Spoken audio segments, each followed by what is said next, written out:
in his rage, he's powerless, and he destroys himself. I don't know. Yeah, I never thought of this story as so powerful consciously, but like I said, it did stick out to me when I was a kid for some reason. So it's interesting. Yeah, and just thinking of the elements of the story, yeah, the earth destroys him. Earth is maybe, I don't know, symbolic more of female. And um, when the servant finds him, he's like in the woods in front of his house with a fire.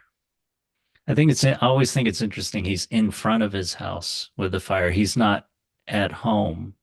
He's not, you know, in home and hearth. It's not necessarily like a scene of comfort. It's like he's in, and he's incomplete. It's this idea that, maybe that's why he needs the child too. But anyway, there's like the fire, there's the wood, but it's earth that destroys him. Yeah. Anyway, do you have any last thoughts on this story? Mhm.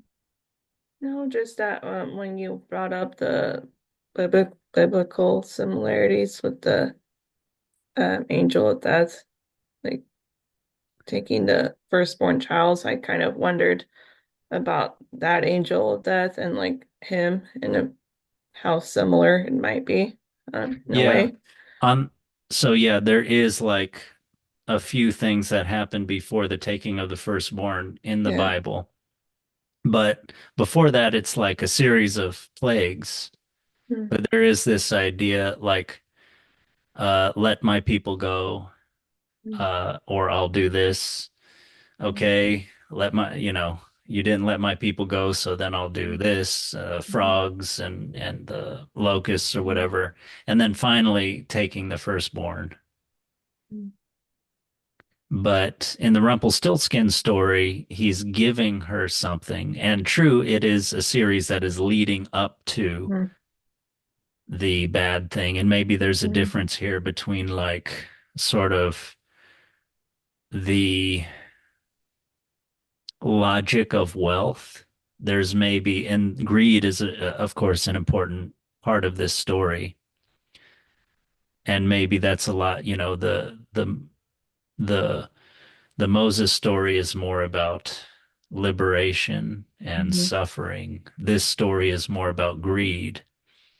So, um, but in this story, there might be this idea that, yeah, even though wealth seems to be giving you something and you feel good as you go up, you're being set up for a downfall, which she is, although she's able to like use her alchemy and turn her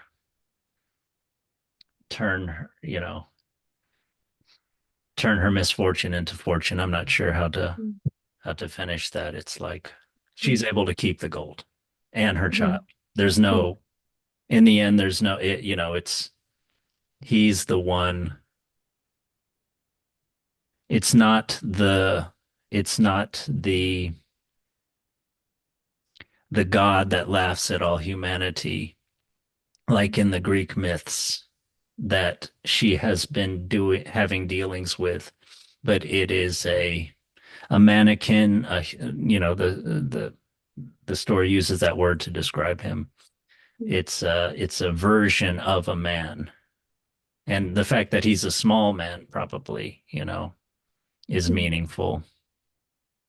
But since it's a man that's doing this to her, there is maybe this way out. Maybe that's the idea. And again, to me, I can't help thinking there's something about maybe the specifically female thing. Maybe I overemphasize that stuff. I don't know, but she's specific. She's able to get out of it through like an indirect way rather than like a direct way, and to have her cake and eat it too.